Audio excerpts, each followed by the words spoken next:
Hello everyone, welcome back to another episode of r/ProRevenge. In today's episode, Farm Folk vs City Crew. Alright, I'll get those return cases down. No problem. Before we get started, make sure to subscribe so you will never miss a video. So let's get started. Farm Folk vs City Crew.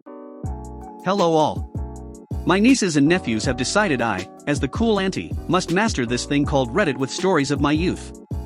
I hope you all enjoy seeing the story written out as much as they've enjoyed hearing it over the years. To start this story, I need to explain a bit about where it happened. My grandfather owned a 150-acre-plus forest campground property with over a dozen buildings on the property. These buildings ranged from the common rooms, ceremony hall, barn, 18 different cabins, and a few other buildings one might find on the beautiful campground. This was used as a venue for all sorts of company retreats, wedding events, camps, or getaways. Anytime a camp was run that was used horses, my grandpa enlisted the help of the grandkids. He had gotten his fill of screaming and shouting kids, or excitedly shrieking women or men who thought they knew best when it came to horses by the time I came along. One event happened when I was about 11 years old. I was helping out with the Girl Scouts guided tour on one of the trail rides when I noticed the smell was wrong in the air. I had us all turn back while the den mother tried to harp on about how I was cutting their trail short. I lied and said one of the horses had a bad limp and we needed to turn back right away. All of the girls were worried about the horse in question, and the rider offered to walk next to her horse all the way back. I said he'd be okay, but we needed to turn back now. Well, when we made it out of the thick forest trail, where the trees weren't blocking us in, we could see what made me and the horses so uneasy: smoke. Loads of smoke was coming up the mountain. The worst place for a fire to be is under you on the mountain. I knew the property, I'd grown up riding and climbing all over it. I ordered everyone to give their horse their head, and let them bolt back to the barn. The barn had a large open arena that was just plain dirt. It would last until we could get them down to the fire station. I let everyone ride hard past me. These girls were barely clinging to their horses, and I was worried that someone might fall off if I was completely honest. Well, we made it back to the arena without any real issues. A lot of the girls were crying. One of my older brothers assured us that everything was alright and told the girls they would be earning a few extra badges today. They'd sign off on them and everything, which got the girls to brighten up a lot. Now, the fire hadn't spread too far onto Grandpa's property just yet. I knew of the large water tanks, had to join in cleaning them before, but I never understood how exceptional the water tanks really were. That day I got to see my grandpa's water storage almost choke an entire forest fire. The 5 small tanks, 30,000 gallons, were accessed at key spots with the fire department. The 3 medium tanks, 65,000 gallons, were put onto a sprinkler system that absolutely soaked everything on the property, turning it to a thick mud. Even the gravel and cement pathways were covered in mud. However, the 2 large tanks, 120,000 gallons, were being used with the fire-fighting helicopters. To a child, it felt like you were in the middle of the war zone. I was scared as I tried to keep the Girl Scouts and the horses calm when the firecopters flew overhead to refill at the main large one. By the end of it, the fire was out. The Girl Scouts got 5 badges ranging from fire safety to leadership, and everyone was safe. The cleanup for the fire took 2 weeks, a lot of pressure washing, and a lot of backbreaking labor. Now, onto the main reason I'm here. To tell the story of petty revenge. On Grandpa's property there were beautiful trails, a gorgeous vista that had almost no light pollution, and plenty of reasons to hike, explore and book us for events. Grandpa was protective of these venue spots because if he allowed people to walk freely, people wouldn't pay for the use of them. So he made sure to follow the letter of the law, marking it as private property, and would chase people down if they violated it. One person in town hounded Grandpa for use of the property for free because Grandma attended the church. She demanded Grandpa give them free use of the property for every book study, every little event. However, she wanted to charge an admission that would go right back into the church that her husband was one of the pastors to. To say Grandpa did not enjoy this money-grubbing woman was an understatement. He wasn't a churchgoer, but to keep the peace with his wife's church he would host free events once a year or so for this church's youth. A free event to come up, be fed for a 3-day weekend, interact with the horses, go on trail rides and go fishing in the river or in the big pond on the property. He would host 3 a year for the children in the valley, depending on their age. He would also enlist his kids and grandkids to help out with the events to save on costs of running them. Well, after doing this for 5 years, it came out when I went to the church that she had been charging families almost $300 for the sake of going to the church. I had gone with my oldest brother, who they assumed was my dad, and tried to sell him on the event. My brother's face went red and he asked for further confirmation on the dates and the event itself. He agreed to think about it, and the woman went on to badger another family. They offered sponsorships that allowed the kids to go up for a discount too. She was squeezing every last penny out of her fellow churchgoers. My brother and I had been there to talk to the head pastor, not this woman's husband, about him visiting our grandmother since she was bedridden due to her old age. Mid-sermon though, my brother stood up after whispering to another woman to ask if the one hosting the service was the husband to that woman or not. When she had confirmed that he was, my brother stood up. This was not our church, no one here knew us. My brother had a voice that could fill up a space while talking at a normal tone, so when I heard him suddenly speaking after standing, I was surprised myself. You can imagine the look on over 200 people's faces as a stranger stood up and interrupted a sermon. Brother, I'm surprised you're able to stand up on that stage and speak of honesty to these people. You and your wife are crooks and thieves. You've been stealing from them for who knows how many events. I'm curious how far down the rabbit hole your theft goes. Pastor, excuse me, sir. What are you talking about? Brother, my grandfather runs the horse camp all the kids are attending this coming weekend. He's never charged any of the kids or their families a cent for using it. He knows how hard it is to attend fancy camps. He had to pay for all of his kids. He hated having to come up with so much money all the time. He hosts a free event for the kids, his grandkids help him run the event. I should know, I'm the stable master during the event. You could have heard a pin drop, the pastor's face turned a few shades of red, and then a woman stood up a few rows back from us. Woman, what do you mean, he doesn't charge? This woman looked ready to breathe fire, and I noticed this woman had 5 children with her. She looked ready to start a riot as my brother nodded. Brother, my granddad knew firsthand how hard it was to come up with funds, and how much going to different places affected his kids, and helped them grow. He pays for their food, he lets them use the horses, has his family teach them about horses, and hey Daniel. Remember me? One of the older kids had been staring at my brother from this woman as he confirmed that my brother worked at the event. Everything broke out into screaming and shouting at that point, and it took us hours to sort everything out. The pastor's wife had gone missing during this screaming match. It came to light the pastor thought his wife, who headed the organization, would give all the funds off to my grandpa. She never put them into the church even. Things got a little crazy as everyone realized she was gone and the weight of the scam she'd pulled off on them. Each event hosted around 20 to 25 children.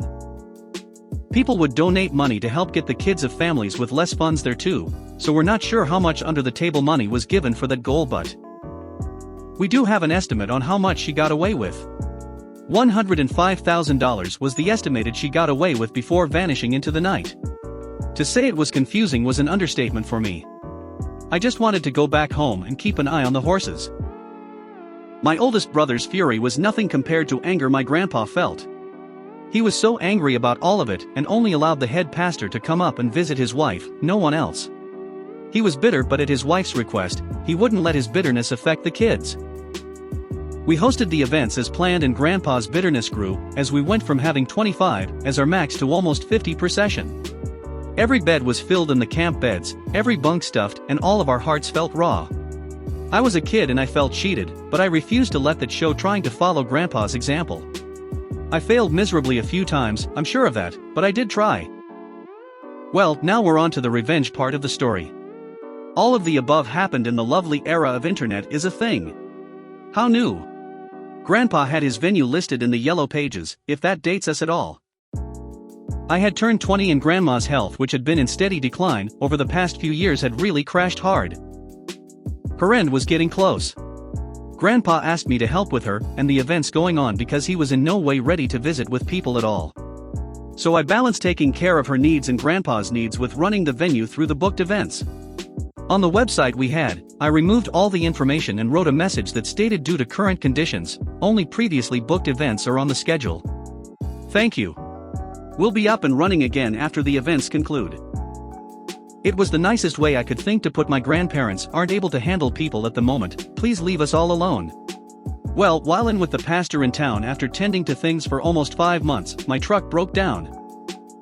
Unfortunately for me, the auto shop needed a part from another city, and it would take a few days to get there. I asked a family member if he could tow me to the shop over there, and he offered to have his wife drop off their car so I could get back to work with Grandma, and he'd take care of my truck. I politely refused, I desperately needed a break. Even just a ride to another town 30 minutes away would get me away from the suffocating feeling with them. They agreed and took me over to get my truck fixed. Now, the shop owner said it would be about 3 hours to fix it, and I could wander around town. I told my family member I was good, he could head out, and I'd call if I needed more help. He gave me a hug and told the auto shop he'd pay for the repair. I needed a break and I appreciated that. Family helps family is our family creed. So I got to wander around a town I never really got to, trying to find a good place to get some food for lunch. When I made it to a restaurant, I noticed a very well-made flyer in a window. It talked about an upcoming meteor shower, and how beautiful it was going to be. It reminded one about how the next town over's light pollution was going to eclipse the beauty of God's sparkling show. It talked about an event being held up on the mountain, where parking would be $20 for a breathtaking view of the sky, weather permitting. I smiled a little as I read the flyer and then did a double take. The flyer was boasting about a certain vista. A vista only available on Grandpa's land. I wrote down all the info on the flyer and told myself I would call as soon as possible. I went into the shop to get food and wondered if I'd messed up and completely forgotten an event or not. Well, turned out I hadn't when I got home and double-checked everything. We had parking for maybe 40 cars max, so I was curious where the cars would be parked. I decided to call with an out-of-state cell phone, thanks to an uncle and aunt who were visiting Grandma when I got back with my truck. Host, hi, how can I help you? Me, hi. I found your flyer. Oh my gosh, it sounds like so much fun. I mean, the stars in town are like 1000% better than anything in my area. Are they really so pretty up on the mountain? Host, oh yes. It's one of the best places to watch the stars in our area. It's going to be absolutely beautiful. Me, but like. I'm worried about how many people are going to be going. Like, parking us, my car's not going to I don't know, end up with dirt on it, is it? Host. No worries about that, we have premium parking for $40, but the $20 is parking in a pasture. Me, the entrance fee is by car, do we need another type of fee? Host, oh yes, a $5 fee per person will also be needed. Make sure to bring cash for parking and your entrance fees. We'll have food carts too. I was shaking at this point in anger at this woman. I had checked the schedule and I knew no event was going to be happening. The campground had been abandoned a bit, all of the horses moved to my cousin's place at the base of the mountain, and I was taking care of Grandma and Grandpa at their cabin on another property on the same mountain. Closer to the hospital and all. Me, alright. I'll be there. Thanks so much. I hung up after the goodbyes and started to shake in anger. I knew the property was closed down and we'd had issues with someone breaking into the property. I had been trying my best to manage the events, the venue and Grandma and Grandpa. She had mentioned that a pasture would be parking for everyone, and I wondered which one it would be. Then I realized it was time for the soil to be tilled and smoothed for the horses. I also realized something that I could do that would be wonderfully evil. I asked my visiting family if they wouldn't mind keeping an eye on Grandma and Grandpa, and I sped off to visit a family member. This particular man had married one of Grandma and Grandpa's daughters and adored the family and worked as part of the fire department for our area. I came in with all the information I had and told him my plan. I signed the documents and he put the information away at the back of a drawer and gave me the okay to go with my plan. I tilled the pastures. All of them. I churned up the dirt and then smoothed it out, making it look like such an inviting slab of land to park on. I then left all of the gates wide open. I didn't want anyone breaking locks, and I knew this was going to happen one way or another. Now, if you've ever tilled the soil, you know the ground is soft. That's what plants need in order to grow. Hard soil will kill your plants almost as fast as overwatering or crows. The day before the event, I was in the main parlor getting some water when I noticed a car coming up. They sped up and who stepped out, but the pastor's wife I'd seen all those years ago, and another woman from the same church. It dawned on me then that this was a con they were using, and I wondered how many times they'd used the campgrounds before. I saw red. I hid and watched as they knocked on doors, checked all over the place for any signs of life, and then started to talk excitedly as they sped off. I made sure my grandparents were well looked after as I kept lurking in the campgrounds and waiting. They came back the next day, the day of the event, and brought a line of porter pots, a hand washing station, and a few food vendors that got set up. They turned on the footlights to the wedding vista, and I felt my blood just about boil. I could have called the cops then for trespass, but I had a much bigger plan in my mind for these nasty women. I waited. I waited until I saw cars lining the pastures, 3 pastures worth of cars, the driveway crammed so tight with cars that I was amazed at how many fit. The gravel drive was even being used, and so was the cement area by the barn. I hadn't realized how big this event was really going to be and instantly started to worry about my plan. There were so many people. But I had followed the letter of the law with help from my family. I had posted the private property and the closed for maintenance signs up all over the place. I was so nervous as I saw so many people going up the path, but resolved that my plan was foolproof. When the food vendors turned off their lights, I knew it was time. Everyone was blocked in and up at the vista. I started with the pastures. That lovely soil plus the sprinkler system quickly became a muddy sinkhole that stuck all the cars up to the tires or doors. I went all out. I turned on every fire sprinkler on the property. I knew the vista was getting a proper soaking too. Everything was. I had started with the pastures first, and with sprinklers that could douse a fire, it did everything I remembered as a child. It flooded the pastures, it made the driveways impassable, it washed out part of the road for anything other than off-roading trucks or vehicles. With over 100 cars in the pastures, I was gleeful as I heard people coming down the path. I shut off the sprinklers after 10 minutes while everyone tried to figure out what was going on. People were calling the police, emergency services, screaming and confusion everywhere. The 2 women's car I had taken great delight in letting the air out of the tires, and adding extra water under. The car was sunk pretty deep. Well, my work was done.